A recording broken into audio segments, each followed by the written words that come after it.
CM Chandrababu అధ్యక్షతన కొనసాగుతున్న మంత్రులు కార్యదర్శుల సమావేశం అధికార యంత్రాంగానికి వివిధ అంశాలపై దిశానిర్దేశం చేస్తున్న ముఖ్యమంత్రి. ఈ సందర్భంగా సీఎం చంద్రబాబు మాట్లాడుతూ ప్రతి 5 ఏళ్లకు జీఎస్టీపీ తలసరి ఆదాయం రెట్టింపు అయ్యేలా ప్రణాళికలు చేపట్టాలి. తలసరి ఆదాయం ప్రజల జీవన ప్రమాణాలకు ప్రతీకగా నిలుస్తుంది. కీ పర్ఫార్మెన్స్ ఇండికేటర్ల విషయంలో జాగ్రత్తగా అంచనాలు వేయాలి.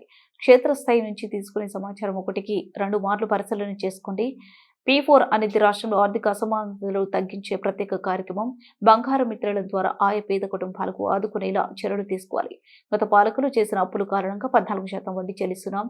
ఏపీ క్రెడిట్ రేటింగ్ పెంచుకొని వడ్డీ తగ్గించుకునేలా రుణాలు రీషెడ్యూల్ చేస్తున్నాం. బ్యాంకర్లు ఎవరు చారిటీ కోసం రుణాలు ఇవ్వరు. 2019 నుంచి 24 మధ్య ఆర్థిక క్రమశిక్షణ దెబ్బతీశారు. జీతాలు కూడా మొదటి తేదీకి ఇవ్వలేని పరిస్థితి ఉండేది. ఇప్పుడు జీతాల చెల్లింపులను గాడిలో పెట్టాం. సూపర్ 6 పథకాలు కూడా అమలు చేయాల్సింది.